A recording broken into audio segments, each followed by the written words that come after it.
14, meteorologist Damon Madsen joining us once again for another check on the forecast. And Damon, how are things looking for the rest of the day? I know there's a chance of either rain or maybe storms. Right, I was going to say, later on this week, if folks want to get out to their favorite restaurant, good time to do it. Good. Now today, it's the one day we're going to have to watch a little bit. All right. So as we go into the afternoon, folks, this sunnier sky that we have right now over the district, with a few clouds, no doubt, mixed in there, well, it won't be quite as sunny or dry as we had later in the day. The chance for scattered showers and storms, it's there as we go over the next several hours. Now, this is all from a storm system that is working its way right across the DMV and will eventually bring in some much cooler air. We're seeing signs of that back over portions of western Maryland, West Virginia. It's still 76 in Kaiser and Martinsburg, 78 in Cumberland. But as you go south and east, there is still a little bit of that warmth and also mugginess that we dealt with over the weekend. DC 84, not bad overall still,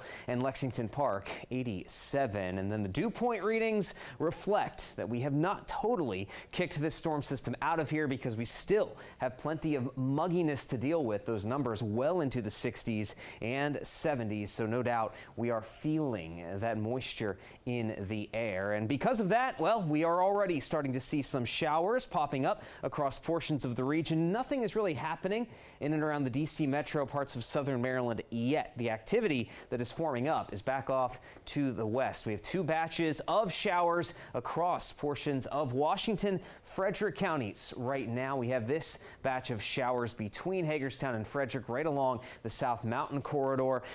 Places like Thermon, down toward Middletown, you might be feeling a little bit of this rain here soon. And then there is some additional activity just across the state line in southern Pennsylvania. And then as you look down across northern Virginia, a little shower near Middleburg, but the bulk of any steadier rain is south of Luray along the Blue Ridge Mountains. But we'll be keeping an eye on that as we head throughout the rest of the afternoon.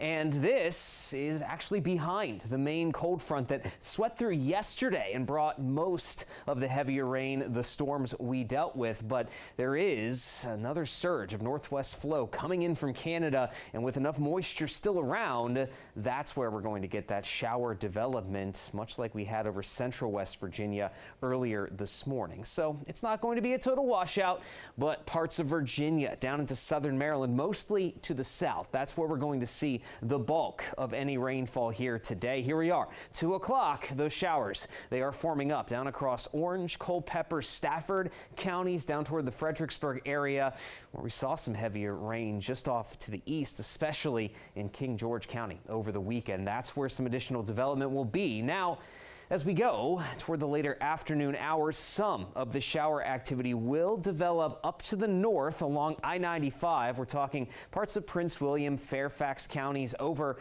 into Charles, southern Prince George's County. We could see a little bit of wet weather as well, but not a lot happening as you go all the way north toward Frederick, Hagerstown, even up toward the eastern panhandle of West Virginia. Whatever showers are out there, they'll be wrapping up quickly. 7 o'clock, there we go. The showers are exiting off to the east, and that will be it, folks. The clouds will stick around tonight, but even those will break up as we head into the day on Tuesday. Look at that. Sunny skies are going to start to develop as we get a surge of crisp, cool air. It's going to feel a lot more like fall as we head into your Tuesday and Wednesday. We're even going to see low temps down in the 40s and 50s. What a change of pace. And it's going to stay totally dry with sunny skies the rest of the week, with temperatures rebounding slowly back to the 80s.